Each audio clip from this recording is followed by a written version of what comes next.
Hello বন্ধুরা, আমার ইচ্ছে টানা নতুন আরেকটা ব্লগে তোমাদের সবাইকে স্বাগত।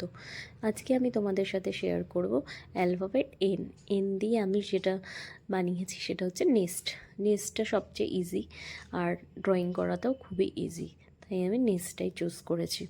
তো এটাই আঁকতেও তোমাদের কোনো অসুবিধা হবে না, খুব ইজিলি আর ঝট করে আঁকাটাও হয়ে যায়, আর কালারফুল করা যেতে পারে এটাকে একটু। তো তোমরা তোমাদের অ্যাকর্ডিং একটা কালার চুজ করে নিয়ে তোমরা কালার করতে পারো।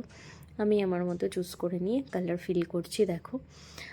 আর আজকে নেস্ট নিয়ে তোমাদের একটা অ্যামেজিং ফ্যাক্ট বলছি, সেটা হচ্ছে যে ঈগল পাখির যে নেস্ট তৈরি করে, ওরা কিন্তু প্রত্যেক বছর বা মাসে 3-4টে নেস্ট তৈরি করে না, ওরা একটাই নেস্ট তৈরি করে। আর সেটা প্রত্যেক বছর, মানে 2-3 বছর কি 4 বছর ওরা ওই নেস্টটাতেই কন্টিনিউ করতে থাকে। হ্যাঁ, কিছু খারাপ হয়ে গেলে সেটাতে জিনিসপত্র অ্যাড করে সেটাকে ঠিক করে, বাট মানে ভেঙে ফেলে না। তো ওদের নেস্টটার ওয়েট হতে পারে 2 টনেরও বেশি। তো এটা একটা অ্যামেজিং ফ্যাক্ট।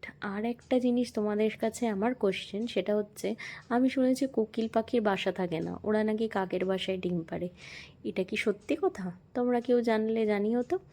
আর আজকের নেস্টের ছবিটা কেমন হয়েছে সেটাও অবশ্যই কমেন্ট করে জানিও। আজকের মতো এখানেই শেষ করছি, পরের আরেকটা ব্লগে তোমাদের সাথে দেখা হবে। টাটা।